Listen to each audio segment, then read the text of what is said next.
Estudo de número 9, 2 Timóteo, capítulo 3. Toda a Escritura é inspirada. Texto áureo, pois entre estes se encontram os que penetram sorrateiramente nas casas e conseguem cativar mulherinhas sobrecarregadas de pecados, conduzidas de várias paixões. 2 Timóteo, capítulo 3, versículo 6. Verdade prática. Quando abrimos a Bíblia, abrimos a alma para ouvir o próprio Deus falar conosco. Introdução. No capítulo 3 de 2 Timóteo, Paulo descreve com clareza as marcas da apostasia e o ambiente espiritual dos últimos dias. A descrição não se limita a um futuro distante, mas se aplica ao tempo presente, já em manifestação desde os dias apostólicos. Em contraste com a impiedade crescente, o apóstolo exorta Timóteo a permanecer firme nas Sagradas Escrituras, cuja inspiração e suficiência são destacadas como âncora para tempos difíceis. O Evangelho não depende da aprovação cultural, mas da autoridade eterna da Palavra de Deus. Primeiro ponto: os perigos dos últimos dias. Paulo inicia este capítulo com um alerta solene a Timóteo sobre o agravamento das condições espirituais e morais do mundo à medida que se aproxima o fim. O servo de Deus não pode ignorar os tempos difíceis nem se conformar com a impiedade. O apóstolo descreve o comportamento dos homens afastados de Deus e conclama o jovem obreiro a manter-se firme na verdade. Item de número 1. Tempos difíceis. 2 Timóteo, capítulo 3, versículo 1. Sabe, porém, isto: nos últimos dias sobrevirão tempos difíceis. A expressão nos últimos dias refere-se ao período entre a primeira e a segunda vinda de Cristo, sendo especialmente aplicável à reta final da história, marcada por crescente hostilidade à fé cristã. Tempos difíceis é o mesmo termo usado para descrever a ferocidade de animais selvagens e aponta para dias perigosos, trabalhosos e moralmente corrompidos, que exigem vigilância e firmeza dos crentes, sugerindo que o perigo viria não apenas de fora, mas de dentro da própria comunidade. O avanço do mal não deve surpreender os que seguem a Cristo. A igreja precisa estar preparada para viver em tempos em que o amor se esfriaria e o egoísmo cresce. Não é tempo de frouxidão doutrinária ou de alianças com o mundo, mas de resistência na verdade. Para Timóteo e para nós, este aviso serve como um chamado à consciência espiritual. Item de número 2. Características do mal. 2 Timóteo, capítulo 3, versículo 2 ao 7. Pois os homens serão egoístas, avarentos, jactanciosos, arrogantes, blasfemadores, desobedientes aos pais, ingratos, irreverentes. Paulo lista 18 características que descrevem a decadência moral e espiritual da humanidade nos últimos tempos. Trata-se de uma degeneração progressiva dos relacionamentos humanos. Começa com egoístas, o amor desordenado por si mesmo, avarentos, o amor pelo dinheiro, e chega a sem afeição natural e cruéis, isto é, perversão dos afetos naturais. O apóstolo não fala de pagãos ignorantes mas de pessoas que muitas vezes têm aparência de piedade, mas negam o poder de Deus. É um retrato da sociedade sem Deus, mas também um alerta à igreja. Essas atitudes podem infiltrar-se entre os crentes. Quando o culto a Deus é substituído pelo culto ao ego, a fé perde sua autenticidade.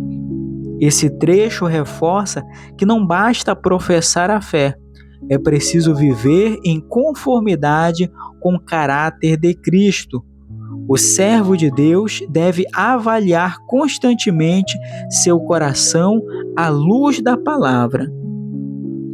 Item de número 3. Foge também destes. 2 Timóteo, capítulo 3, versículo 4 e 5. Traidores, atrevidos, enfatuados, mais amigos dos prazeres que amigos de Deus, tendo forma de piedade, negando-lhe, entretanto, o poder, foge também destes. Aqui está o clímax do alerta de Paulo. Há pessoas que demonstram religiosidade, mas vivem negando a eficácia do Evangelho em suas vidas. A forma de piedade refere-se a uma aparência externa de espiritualidade, rituais e palavras religiosas, mas sem transformação interior. É uma fé vazia de frutos. O apóstolo não diz para confrontá-los apenas, mas para fugir deles. A comunhão com tais pessoas enfraquece a fé dos verdadeiros crentes. Esses falsos religiosos são astutos em enganar os mais vulneráveis, aproveitando-se da fragilidade emocional e da ignorância bíblica para disseminar heresias. A recomendação é clara: discernimento e separação. O cristão maduro não compactua com engano, nem tolera a aparência sem essência. A fé genuína transforma, purifica e ilumina. Segundo ponto, Deus livra das perseguições. 2 Timóteo, capítulo 3, versículo 10 ao 13. A caminhada cristã envolve dificuldades e oposição, mas o Senhor é fiel para sustentar e livrar seus servos. O sofrimento não é o fim da história. O livramento e a presença de Deus são a realidade permanente para os que permanecem firmes. Item de número 1. As perseguições ao apóstolo. 2 Timóteo, capítulo 3, versículo 11. As minhas perseguições e os meus sofrimentos, quais me aconteceram em Antioquia, Icônio e Listra. Que variadas perseguições tenho suportado. De todas, entretanto, me livrou o Senhor. Paulo recorda 3 cidades da Galácia onde enfrentou intensas perseguições: Antioquia, onde foi expulso da cidade, Icônio, onde tentaram apedrejá-lo, e Listra, onde foi realmente apedrejado e dado como morto.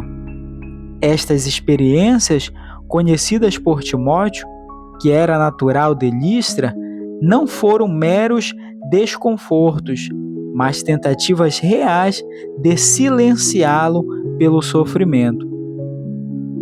O propósito de citar esses episódios é mostrar que o verdadeiro ministério cristão é marcado por renúncia e resiliência, não para se vangloriar ou para despertar pena. Timóteo, como jovem líder em uma época de perseguição crescente, precisava compreender que o sofrimento fazia parte da jornada.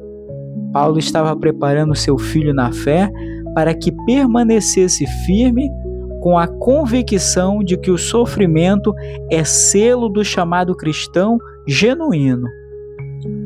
Item de número 2. O Senhor livrou de todas. 2 Timóteo capítulo 3, versículo 11, parte B.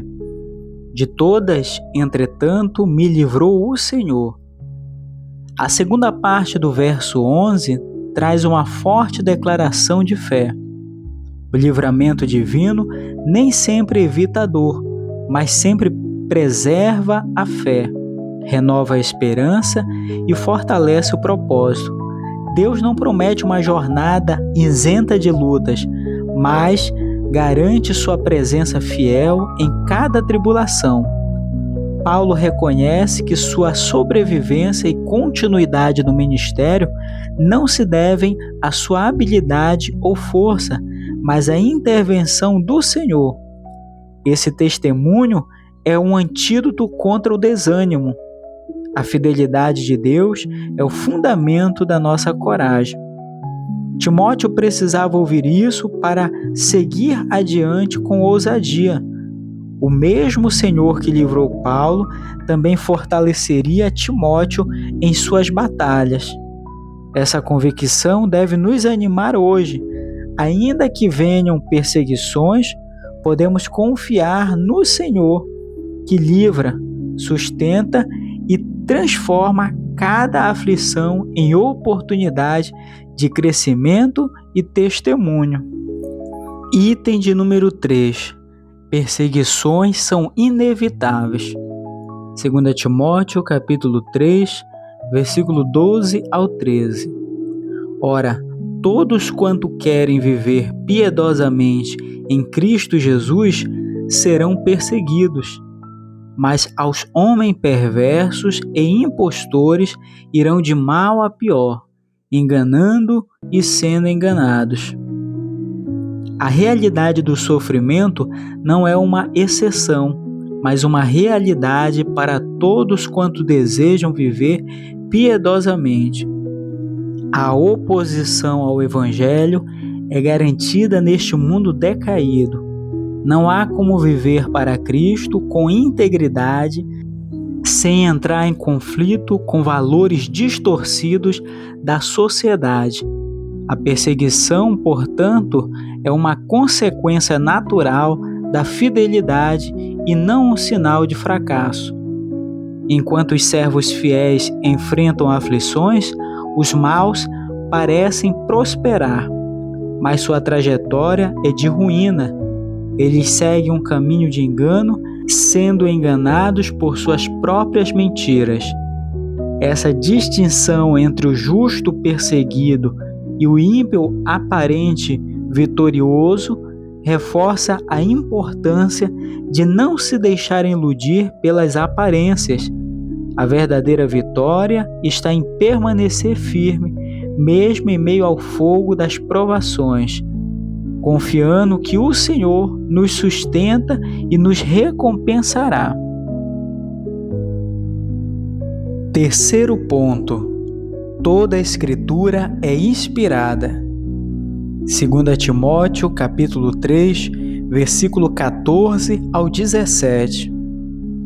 O apóstolo aponta para a suficiência das Escrituras como fundamento que sustenta a fé e forma o caráter do obreiro aprovado, e também como resposta segura à apostasia e ao engano dos falsos mestres. Item de número 1. Permanece no que aprendeste.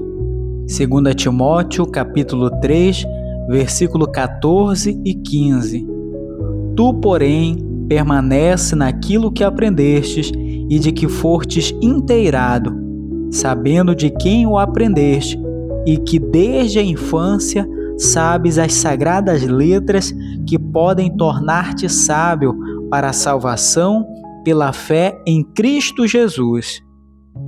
A expressão tu, porém, estabelece um contraste entre Timóteo e os falsos mestres mencionados nos versículos anteriores. Enquanto muitos se desviaram da verdade, Timóteo deveria permanecer firme no ensino recebido desde a infância. Paulo exorta o jovem pastor a não ceder à pressão do ambiente hostil, mas a manter-se fiel à doutrina que conhecia profundamente. O verbo permanecer evoca continuidade, perseverança e fidelidade. Paulo também evoca a confiança de Timóteo nas fontes do seu aprendizado, sua avó Lóide, sua mãe Eunice e pelo próprio apóstolo. Essa formação espiritual sólida deveria lhe servir como âncora moral e teológica. Paulo reconhece que Timóteo teve acesso às sagradas letras desde menino. Ele destaca que essas escrituras são suficientes para conduzir à salvação, desde que unidas à fé em Cristo. A palavra revela o plano redentor de Deus e conduz o pecador ao arrependimento e à fé. Item de número 2. Toda a Escritura é inspirada por Deus. 2 Timóteo, capítulo 3, versículo 16. Toda a Escritura é inspirada por Deus e útil para o ensino, para a repreensão, para a correção e para a educação na justiça. Este versículo é uma das declarações mais importantes da Bíblia sobre sua própria autoridade. A expressão toda a Escritura é inspirada por Deus significa que a Escritura é literalmente soprada por Deus, ou seja, sua origem está no próprio Deus. Não se trata de opiniões humanas sobre Deus, mas da revelação divina ao homem. Ela é útil para 4 propósitos centrais: ensinar, comunicar a verdade, repreender, confrontar o erro, corrigir, restaurar o que foi desviado e educar na justiça, formar caráter e promover santidade. Trata-se de uma obra completa de edificação espiritual. O homem de Deus é forjado pela Escritura e não pelas circunstâncias. Cada palavra da Escritura carrega vida, verdade e direção segura para aqueles que desejam conhecer e seguir ao Senhor. Quando abrimos a Bíblia, abrimos os ouvidos para ouvir o próprio Deus falando conosco. Para quem deseja ser moldado à imagem de Cristo, a Bíblia é o instrumento principal. Por isso, não há alegria maior do que crescer diariamente ao redor da palavra. Ela é lâmpada para os nossos pés e luz para o nosso caminho. Salmo de número 119, versículo 105. Todo cristão deve amá-la, meditá-la e vivê-la com prazer, sabendo que por meio dela Deus está nos preparando para toda boa obra.